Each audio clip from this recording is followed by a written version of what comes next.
Subscribe.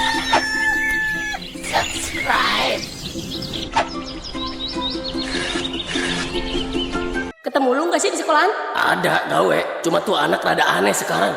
Aneh kenapa? Kemarin kan pemilik yayasan datang tuh ke sekolahan, Pak Indra. Nah, gue sama si Peot lagi ngopi di warung si Lisa. Dia nanya-nanya harga mobil ke Pak Indra. Malu-maluin anjir. Udah mulai halu dia, kasihan. Udah biarin sih nak, ngehayal kan kagak bayar. Biarin dia berimajinasi, yang penting gak gila. Kebanyakan imajinasi, ngeri halusinasi gak sih? Ya makanya kecilnya tuh harus diimunisasi. Apa hubungannya tolol halusinasi sama imunisasi? Udah sih repot banget hidup lu. Mungkin si Piot pengen tahu harga mobil aja kali. Makanya dia nanya-nanya ke Pak Indra. Ya aneh aja, biasanya juga nanya harga diri.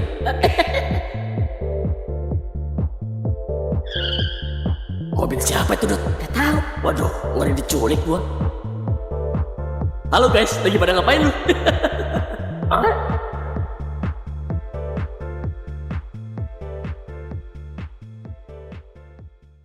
Rumah Tanpa Tangga Part 12 benar-benar membuka luka paling dalam dari karakter Robby.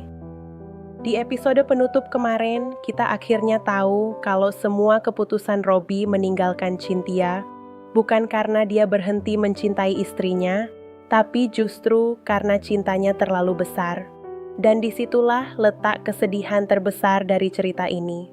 Robby memilih menjadi orang jahat di mata perempuan yang paling ia cintai demi melihat Cynthia hidup lebih layak. Kalau diperhatikan, sepanjang episode terakhir, Robby selalu menahan dirinya sendiri. Dia menangis diam-diam, menyamar jadi badut, bahkan melihat istrinya dari jauh tanpa bisa memeluknya lagi.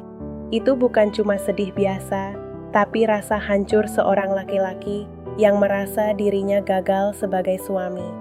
Dan menurut gua, adegan paling menyakitkan adalah saat Cynthia memberi uang kepada badut tanpa tahu kalau di balik kostum itu adalah Robby sendiri. Di situ kita bisa lihat betapa ironis hidup Robby.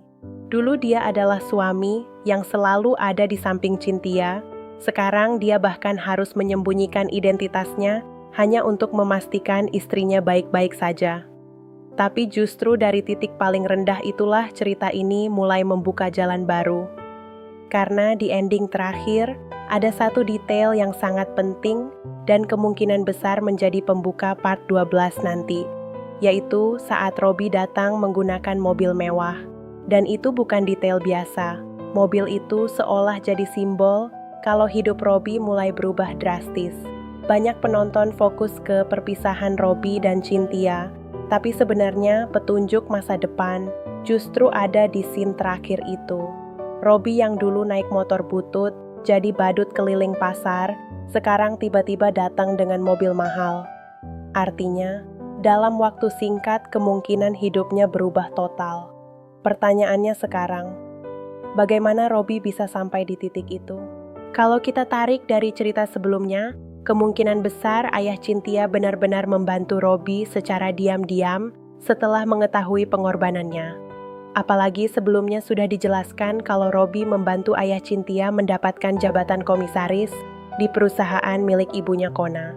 Bisa jadi setelah itu hubungan mereka mulai membaik dan ayah Cynthia akhirnya membantu Robby membangun karier. Tapi gua rasa part 12 nanti bukan cuma soal Robby sukses. Yang lebih penting adalah bagaimana Robby kembali menjemput Cynthia. Karena sampai sekarang, Cynthia masih menganggap Robby meninggalkannya begitu saja. Dia belum tahu alasan sebenarnya. Dan itu pasti jadi bom emosi terbesar di part selanjutnya. Kemungkinan besar awal part 12 nanti akan memperlihatkan kehidupan baru Robby. Penampilannya berubah, hidupnya mulai mapan, mungkin bahkan sudah bekerja di perusahaan besar, atau menjalankan bisnis sendiri. Mobil mewah yang dia bawa bisa jadi tanda kalau perjuangannya selama 2 bulan benar-benar berhasil.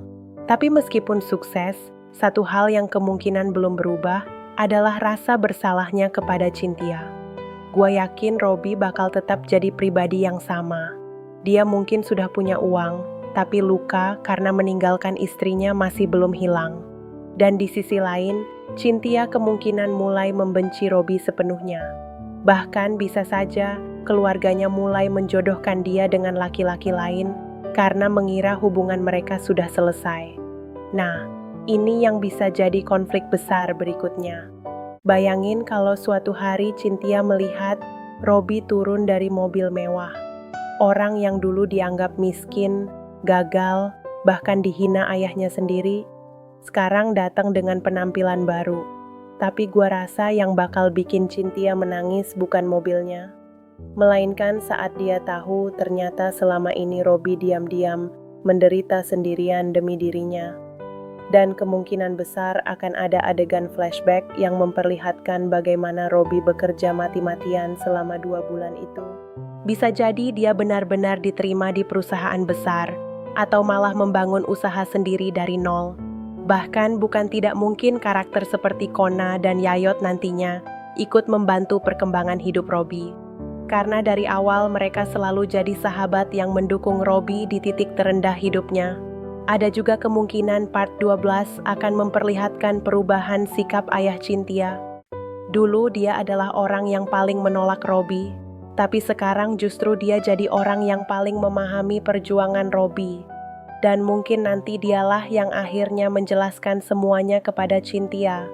Kalau itu terjadi, adegan pertemuan Robbie dan Cynthia bakal jadi salah satu scene paling emosional di seluruh series ini. Apalagi sebelumnya Cynthia pernah bilang, kalau dia tidak butuh harta, dia cuma butuh Robbie. Kalimat itu sekarang terasa sangat berat, karena Robbie justru pergi mencari harta demi perempuan yang sebenarnya hanya ingin hidup bersamanya. Dan mungkin itulah pesan terbesar dari Rumah Tanpa Tangga. Kadang laki-laki memilih pergi bukan karena berhenti cinta, tapi karena terlalu takut melihat orang yang dia cintai ikut menderita bersamanya. Part 12 nanti kemungkinan bukan lagi cerita tentang kemiskinan, tapi tentang pembuktian. Tentang bagaimana Robbie kembali sebagai laki-laki yang dulu pernah diremehkan semua orang. Dan kalau benar akan ada lanjutan berikutnya, gua rasa mobil mewah di ending kemarin hanyalah awal dari perubahan besar hidup Robbie.